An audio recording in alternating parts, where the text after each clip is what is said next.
পবিত্র মাহে রমজান উপলক্ষে ইফতার ও দোয়া মাহফিলের অনুষ্ঠানের আয়োজন করা হয়েছে। আজ 15ই মার্চ 2025 রোজ শনিবার ব্লু আই রেস্টুরেন্টের দ্বিতীয় তলায় যাত্রাবাড়ি ঢাকা, সেখানে এই আয়োজন হয়েছে। আয়োজন ছিলেন দশমিনা গলাচিপা উপজেলা শ্রমিক সংঘ। প্রধান অতিথি হিসেবে ছিলেন জনাব মোহাম্মদ সেলিম ব্যাপারী, বিশিষ্ট ব্যবসায়ী ও সমাজসেবক। বিশেষ অতিথি হিসেবে ছিলেন অ্যাডভোকেট মোহাম্মদ শাহিন খান, আহ্বায়ক কমিটির সদস্য, দপ্তরে সংযুক্ত নারায়ণগঞ্জ মহানগর যুবদল। বিশেষ অতিথি হিসেবে আরও ছিলেন মোহাম্মদ উল্লাহ মধু, প্রচার ও প্রকাশনা সম্পাদক, গণফোরাম।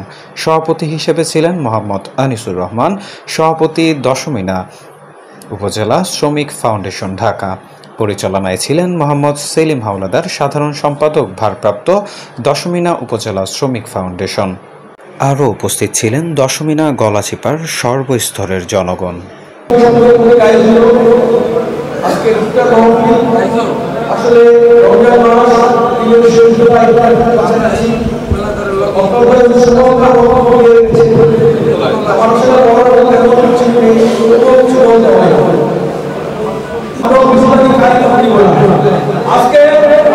10টা ছোট্ট যে ইফতার পার্টি এখানে আছে, ব্যবসায়ী 10টা কিন্তু সন্তান সেলিম ব্যাপারী ভাই উনি গুরুত্বপূর্ণ বক্তব্য রাখবেন। আমি আমার বক্তব্য বাড়াতে চাই না, আপনাদের শুধু একটা আহ্বান রেখে দিতে চাই, মানুষ মানুষের জন্য, জীবনের জন্য। আপনাদের জীবনে কোথাও কখনো যদি আমি উপকারের কারণ হতে পারি, আমাকে আপনারা যোগাযোগ করবেন। একজন আইনজীবী হিসাবে, একজন সমাজকর্মী হিসাবে সর্বদা আপনাদের পাশে আছি, আমাদের পাশে থাকবো। ফাউন্ডেশনের সম্মানিত সভাপতি আলিম চাচা সহ দশমিনা গলাচিপা প্রাণপ্রিয় ভাই ও বোনেরা, সবাইকে আসসালামু আলাইকুম। আজকে আমরা মাহে রমজানে একত্রিত হয়েছি দশমিনা গলাচিপা রাজনীতিকে বন্ধুত্ব শক্তিশালী করার জন্য। আজকে জানেন এখানে ইফতার হলো শ্রমিক সংগঠনের ইফতার। দীর্ঘ সময় প্রায় 15 বছরের দুঃশাসনকালে আমরা দেখছি এদেশের শ্রমিকদের মূল্যায়ন হয়নি। শ্রমিকদের জনজীবন জীবনযাত্রার মান ছিল অত্যন্ত বিপন্ন। আমরা বলতে চাই যে এই অন্তর্বর্তীকালীন সরকার যারা আছে তাদের অনেক ব্যর্থতা থাকতে পারে, অনেক ভুল থাকতে পারে, কিন্তু তাদের বড় সফলতা হলো এই রমজানের সময় নিত্য প্রয়োজনীয় দ্রব্যমূল্যের দাম নিয়ন্ত্রণে রাখা, যা শ্রমিক সমাজের জন্য অত্যন্ত গুরুত্বপূর্ণ। পাশাপাশি আমরা বলতে চাই দেশব্যাপী যারা ষড়যন্ত্র করছেন, যারা কুচক্র করছেন, যারা উস্কানি দিচ্ছেন, যারা এই ছাত্র জনতার গণ-অভ্যুত্থানকে ব্যর্থ বলে প্রমাণ করতে চায়, ব্যাহত করতে চায়, তাদেরকে শ্রমিক থেকে গণমানুষ সবাই প্রতিরোধ করবে, তাদেরকে প্রতিহত করবে। যার জন্য আজকে শ্রমিকদেরকে ডাকা, আজকে এই শ্রমিক সংগঠনের আয়োজন করা, তাদের সাথে কুশলতি বিনিময় করা, আপনাদেরকে ভুল তথ্য দিয়ে ষড়যন্ত্র করে যেন কোনোভাবে বিভ্রান্ত করতে না পারে। পাশাপাশি আমাদের দাবি, দীর্ঘ 15 বছরে বাংলাদেশের জনগণ ভোট দিতে পারেনি, সেই ভোটের ব্যবস্থা করতে হবে।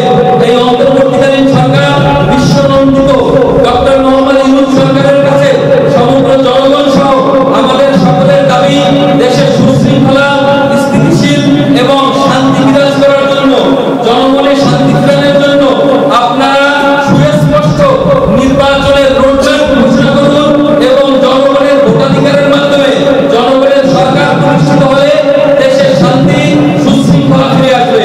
সবাইকে ধন্যবাদ এবং বিশেষভাবে ধন্যবাদ দশমিনা গলাচিপাবাসী শ্রমিক সংগঠনের সকল নেতৃবৃন্দকে। আমরা কাঁধে কাঁধ মিলিয়ে, এক পাশে হাতে হাত মিলিয়ে দশমিনা গলাচিপাকে সুসংহত করব এবং দশমিনা গলাচিপার রাজনীতিকে আরো শক্তিশালী করব। সবাইকে অসংখ্য ধন্যবাদ।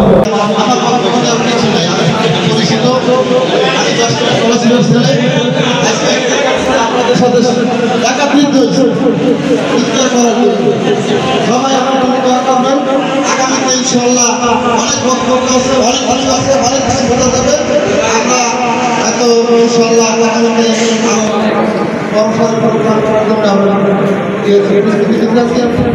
সবাই সাথে সাথে